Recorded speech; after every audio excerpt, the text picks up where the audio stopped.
Bienvenue à cette édition de l'Essentiel qui vous présente les faits saillants de la semaine politique à Ottawa. Pour tenter de calmer les critiques et de rassurer les Canadiens, Justin Trudeau a annoncé lundi la création d'un poste de rapporteur spécial sur l'ingérence étrangère.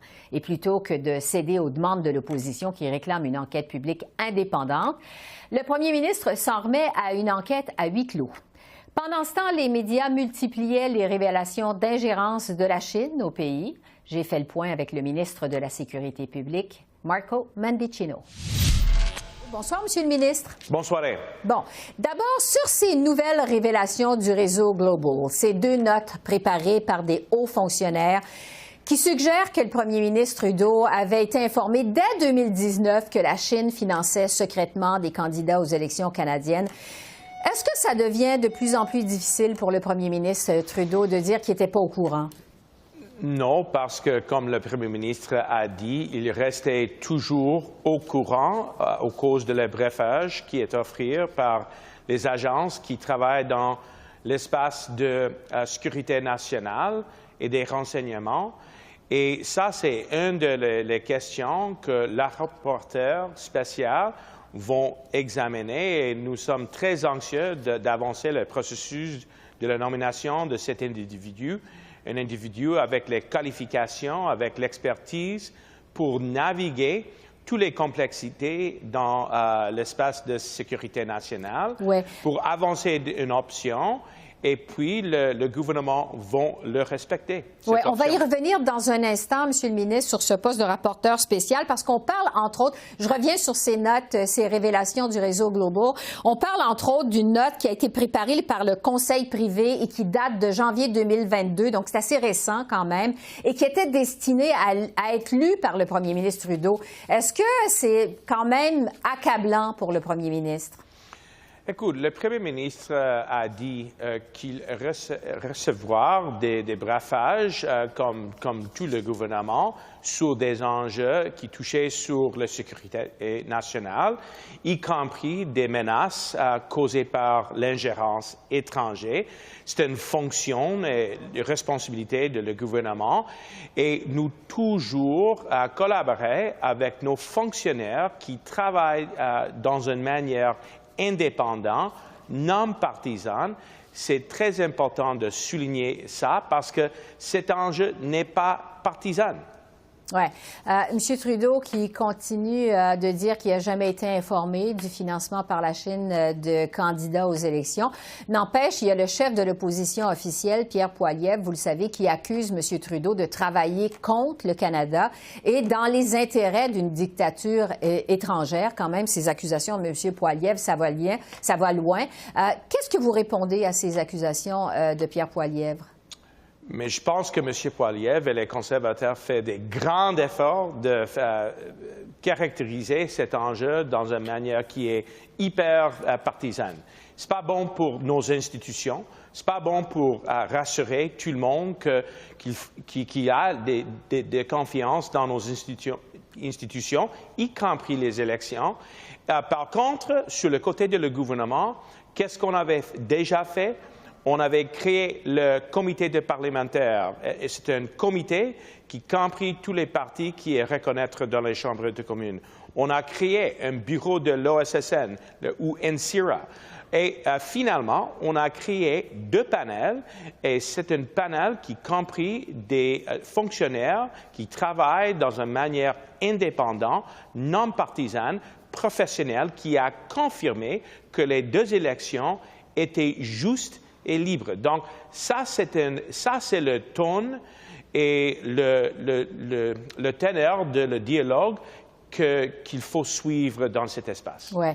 Revenons maintenant justement sur ce que votre gouvernement a annoncé au début de la semaine, ce rapporteur spécial pour déterminer la marche à suivre dans le dossier de cette ingérence étrangère. Évidemment, c'est loin de satisfaire les partis d'opposition aux communes qui continuent de demander une enquête publique.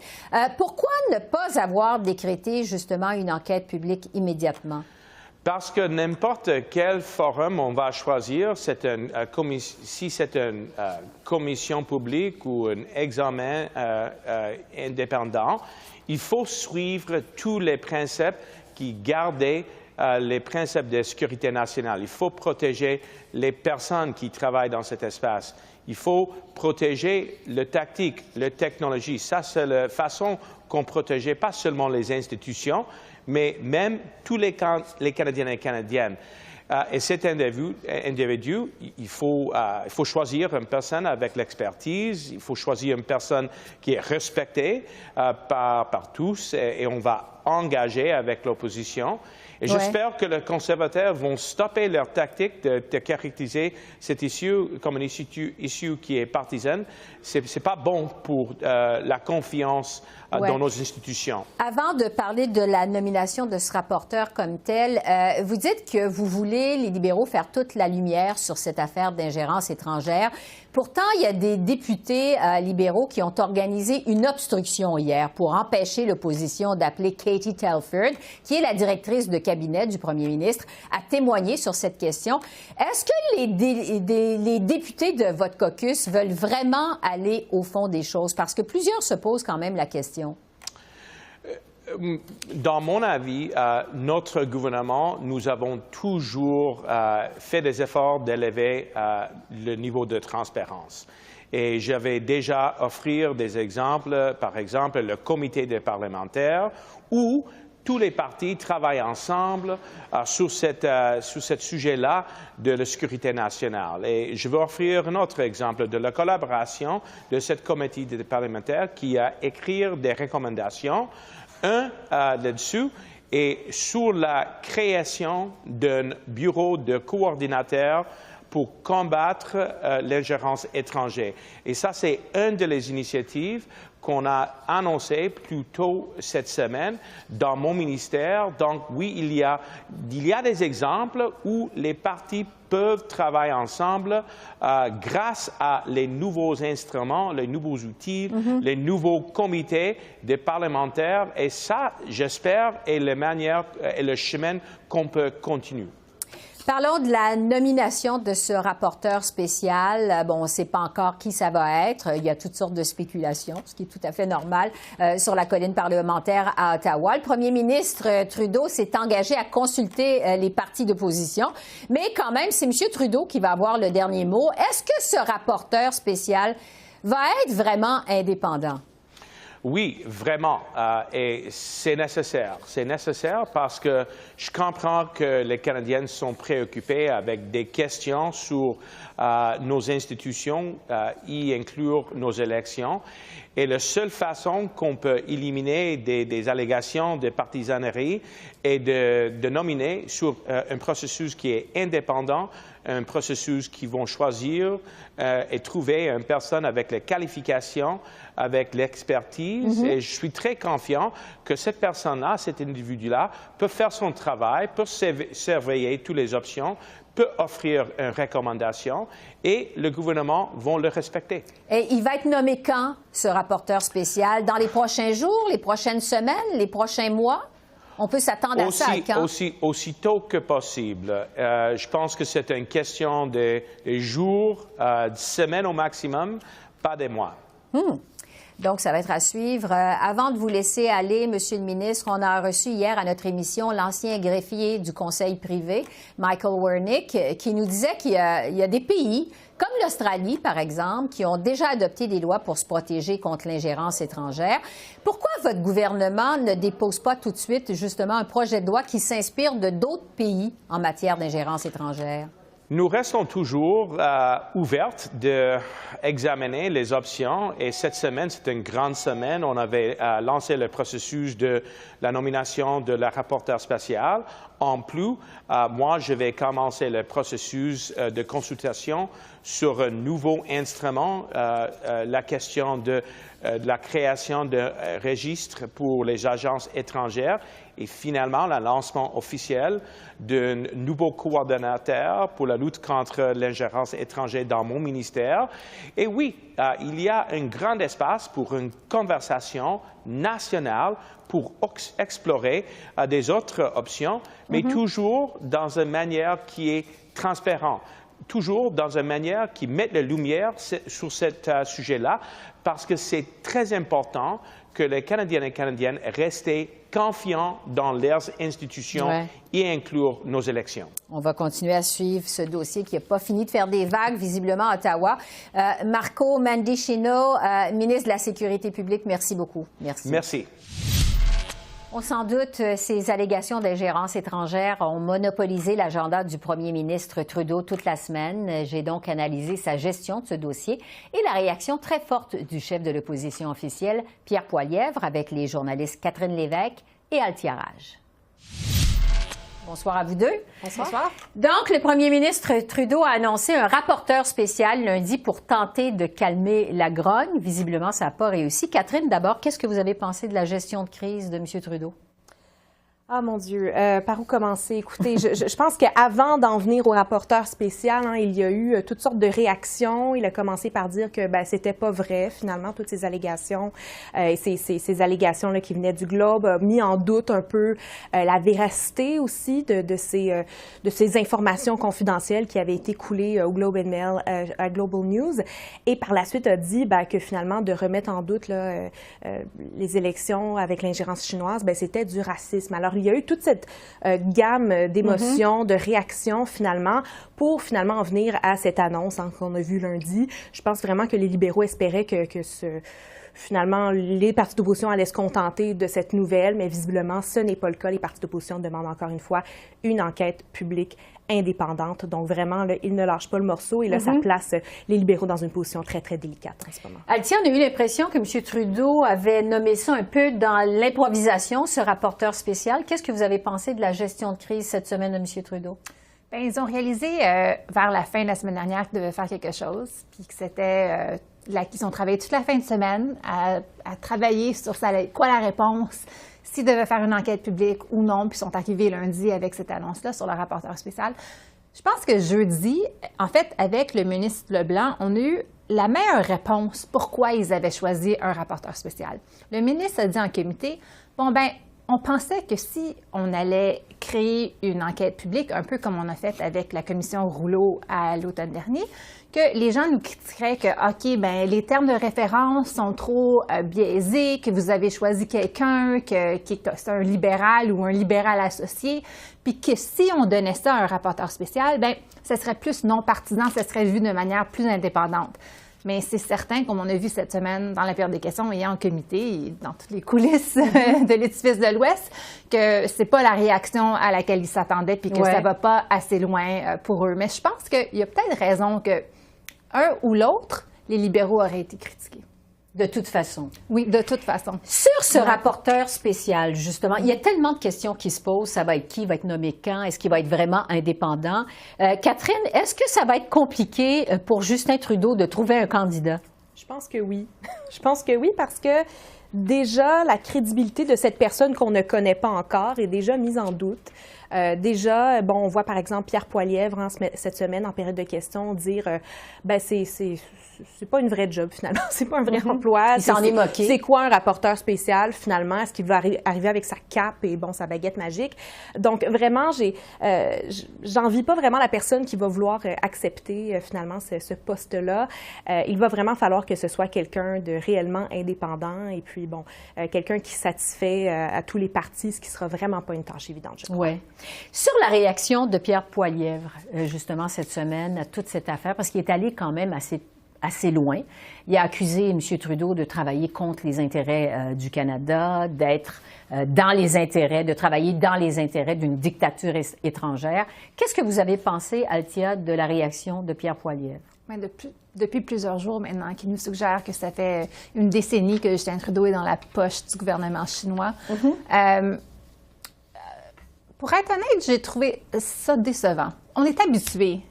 Ici, on vit dans un monde très partisan, mais d'aller à suggérer quelque chose que M. Poilievre doit certainement savoir est faux.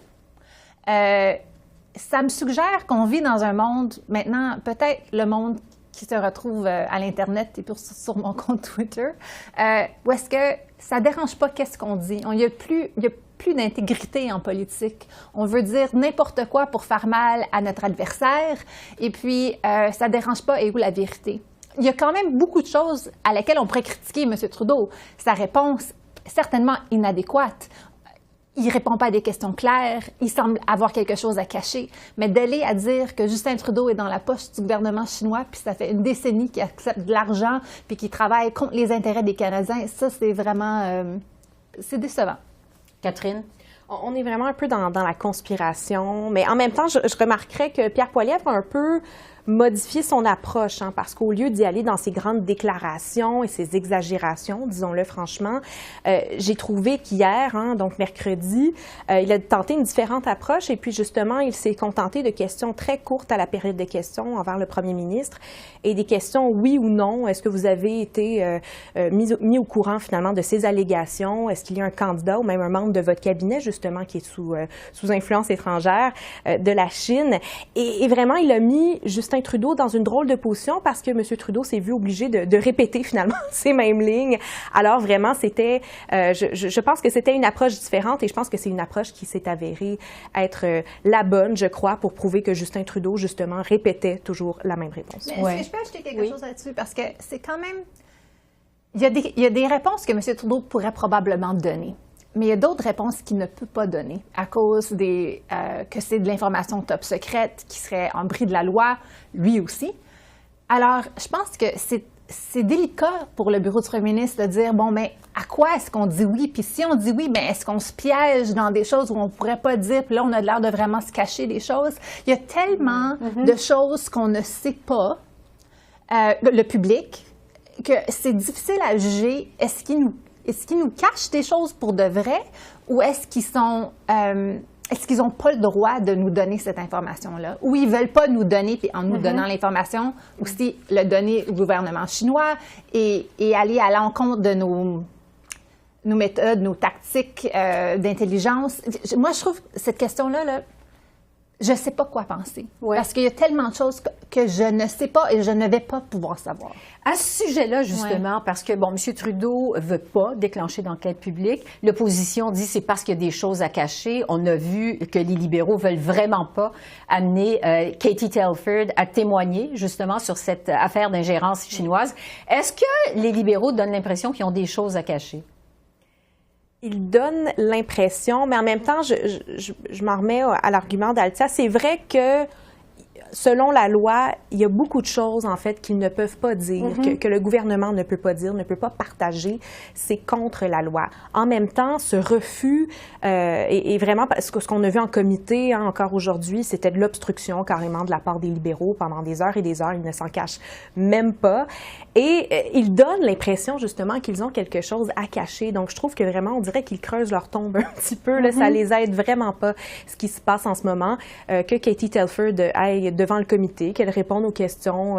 Et ce qu'on a vu avec les autres témoins, hein, c'est que les questions étaient très limitées. Bien, les réponses étaient très limitées. Il y a beaucoup de choses qu'ils ne pouvaient pas dire.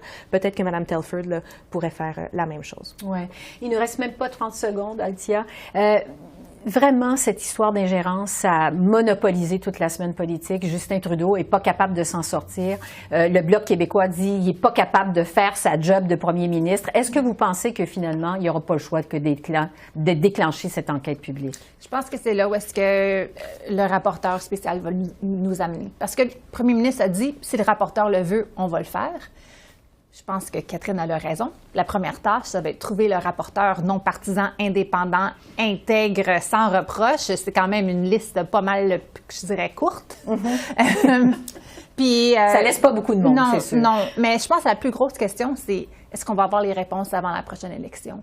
Puis sinon, est-ce que ce nuage de controverse va suivre le premier ministre jusqu'à ce moment-là? À suivre. Altia, Catherine, merci beaucoup. Merci. Et un mois après que le gouvernement Trudeau ait déposé son offre sur le financement des soins de santé, le Québec est la seule province canadienne à ne pas avoir encore signé d'entente bilatérale avec Ottawa. Le premier ministre Trudeau se dit confiant de signer cette entente avec le Québec plus tôt que tard. Alors, j'ai fait le point sur ce dossier avec le ministre de la Santé, Jean-Yves Duclos. Bonjour, Monsieur le ministre. Bonjour, Esther. Bonjour à tous ceux qui nous écoutent. Merci d'être avec nous ce matin. Le Québec est donc la seule province canadienne qui n'a pas encore signé d'entente avec Ottawa, entente bilatérale. Qu'est-ce qui fait que ça prend autant de temps avec le Québec? Bien, deux choses. La première, c'est que l'entente de principe, la lettre qui va annoncer cette entente est déjà reçue et on a bien hâte de la partager avec les Québécois et les autres Canadiens. Et la deuxième chose, c'est que, comme avec le Québec, on travaille très bien depuis déjà plusieurs mois pour investir dans les choses qui sont importantes pour les gens, les patients et les travailleurs. Et ça parle donc de médecine familiale, d'investir dans les travailleurs, entre autres pour réduire les retards en chirurgie, investir dans la santé mentale, en particulier pour les jeunes qui souffrent souvent et qui n'ont pas accès à des soins de santé mentale rapides et appropriés. Et finalement, investir dans un système de santé moderne parce que les données sauvent des vies et on veut que les patients et les travailleurs aient davantage accès à des données pour améliorer les soins cliniques. Vous dites la lettre du Québec est déjà reçue. Est-ce qu'on peut s'attendre à une annonce sous peu, d'ici la fin de la semaine? Quand? Très prochainement, on travaille avec le gouvernement du Québec là, pour faire l'annonce de cette lettre. Bon, on sait que le Québec va être capable d'utiliser le financement d'Ottawa sans condition. Vous parlez de votre côté de priorité commune. Vous dites que vous voulez avoir des résultats concrets sur le terrain. Comment vous allez vous assurer d'avoir des résultats concrets sur le terrain sans imposer de conditions?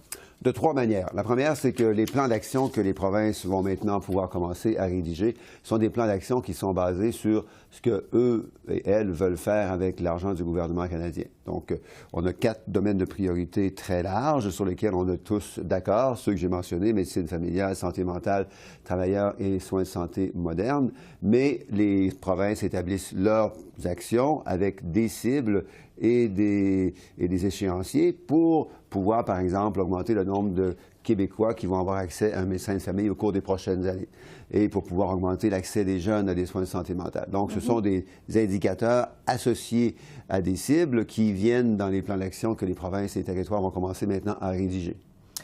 On sait que le Québec veut être capable d'utiliser le financement d'Ottawa sans condition. Vous parlez de votre côté à Ottawa de priorité commune. Vous dites que vous alliez prendre les mesures nécessaires pour voir des résultats concrets sur le terrain.